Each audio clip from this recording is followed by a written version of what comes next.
Okay, so a little bit out of breath, but thank you for anybody who danced and anybody who even watched and kind of got into it a little bit. So, why did I have you dance? Well, remember the topic is fun. This portion is about fun. So, how do you feel when you dance? Good, right? Happy, yep. Your energy raises, right? And when we're feeling good and our energy is up, we aren't thinking about things that don't feel good, right? We're not focused on what feels wrong or bad in our lives or with our kids. We're just feeling good. We're in something called the higher vibration, which I'll get to in just a little bit, okay? Could you explain this? So think of it this way. What is this? What is this?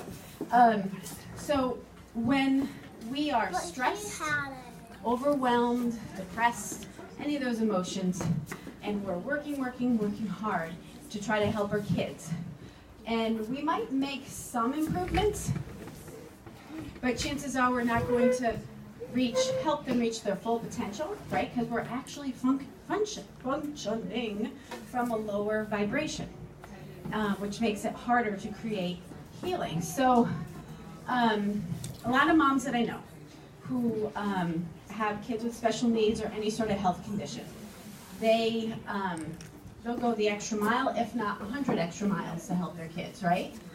And when you are doing it from this lower vibration of feeling stressed or overwhelmed, you're actually going about it the hard way, okay?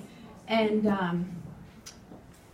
I know, it's like you're a fish swimming upstream when you're trying to do things from a place of angst, stress, or frustration. You might make some headway, but you don't get all the way there. And I was exactly there. I was there for a while. It was, what can I do? What supplement can I give my kids? And what doctor or holistic therapy or this or that can I do to help my kids?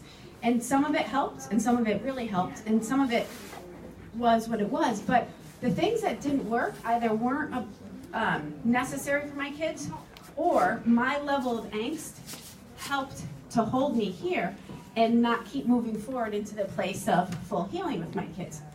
So think of it this way. Everything is made of energy, right? Everything. These walls, these tables, us. And doctors, scientists are able to measure brain waves.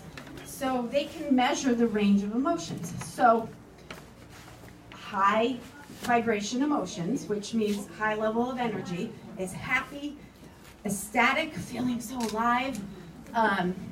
Keep pulling my shirt down here. And lower level emotions, lower energy emotions are like depression, despair, stress, anxious. These are lower, okay? So when we are doing things to help our family members or ourselves and the lower vibration, we're going to attract experiences that match the vibration that we're in. So if we're down here and not feeling good, we're going to notice that we're going to start to meet with experiences. Maybe things happen with our kids at school. Maybe we take 25 steps to help our kids and we feel like we just went 2 steps backwards. And it's because we're down in this, I don't want to say cesspool, but this heaviness of emotion. Now conversely, if you were able to make it a practice, either, maybe not daily, but if you could do it daily, it would be awesome, very regularly, to infuse your day with high vibration emotions, which means you need to seek out and create experiences that help you to have fun and feel good. It's not an extra, it's not a nice thing to do, it is hugely pertinent to healing. It was the icing on the cake for my boys. When I started to do that, I really mainly got to feel good, and then the energy of my house changed, and the experiences that I attracted and had with them were very different. And guess what? The people that I needed to be talking to, the books that I needed to read, showed up, and they started to help even more, okay? So that's fun. Now, something with respect to the power of food. Again, this is quick, so I can only say so much in this short period of time, but most of us know that food heals, right? Now, in addition to healing, For those of us who aren't aware, if you have a child that has any sort of special need, it means that there's metal in their body and in their brains. Okay, so for those kids, that means when food comes in, when they're the right foods, they actually bring in not only nourishment to help restore their bodies, but they carry with them these right foods, like certain vegetables, fruits, and herbs. They carry with them an energetic quality that affects them spiritually and emotionally. The foods do. They themselves have emotional, spiritual components. So let me explain. Wild blueberries. Okay. Wild blueberries are actually the most powerful food on the face of this earth.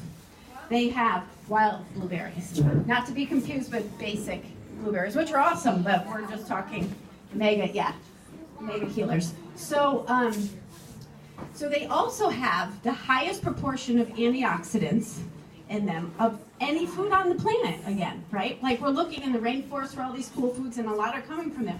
Right here in the US and in Canada, we have these wild blueberries. So, in addition to that, these wild blueberries have something called an adaptogenic amino acid. And what that does when a child or we consume these wild blueberries is that the blueberry's innate intelligence starts to read our body. And guess what? It seeks out disease. It seeks out disease and then monitors stress and toxicity levels. Okay? So, whoa, there really aren't any other plants or foods that can do that, okay? It's basically figuring out a way to heal us. That's what it's doing, and then it proceeds. So, in addition to that, wild blueberries are one of the best heavy metal detoxing foods, okay?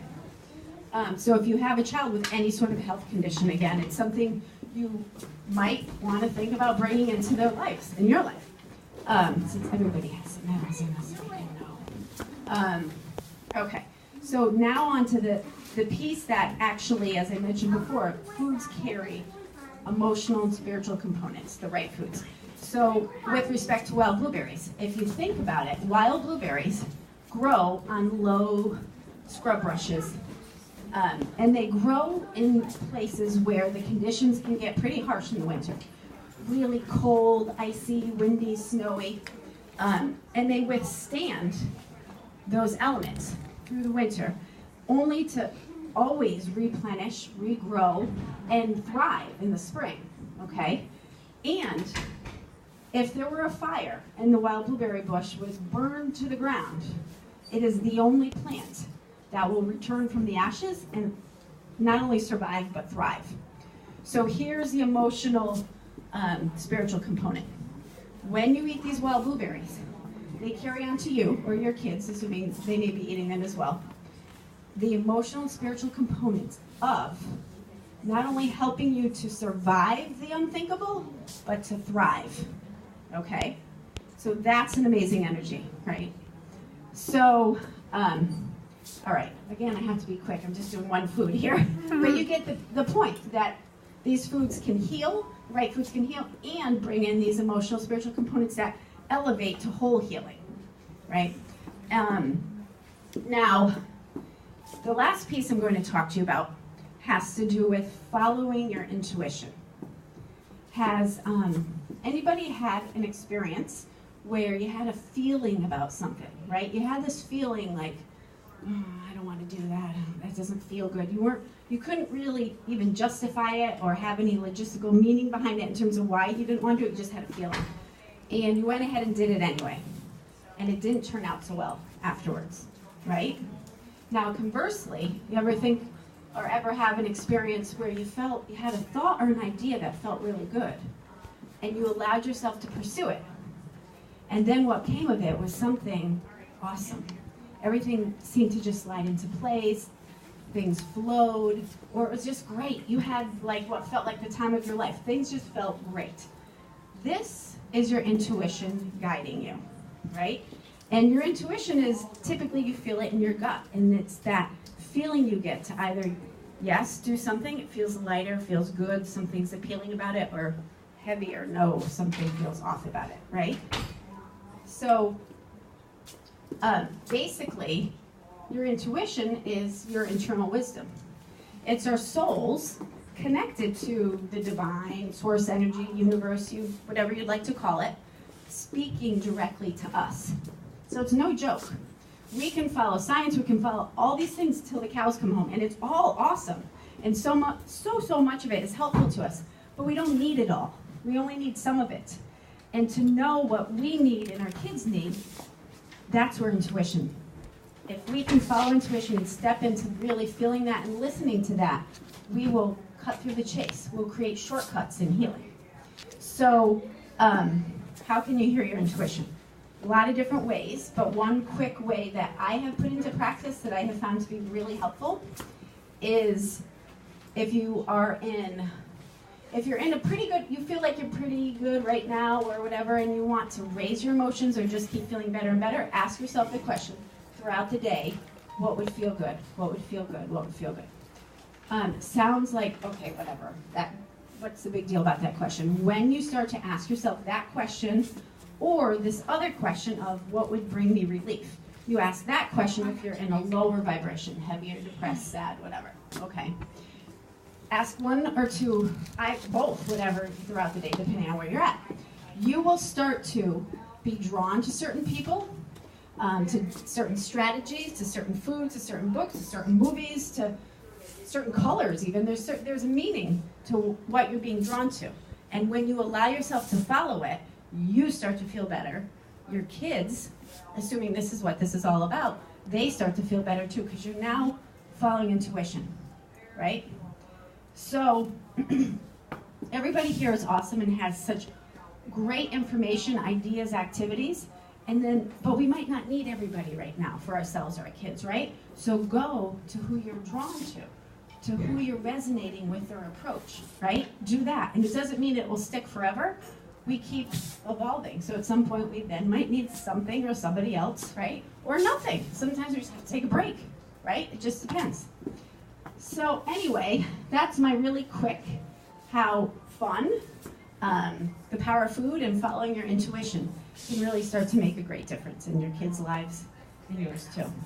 Okay guys, so thank you so much for listening.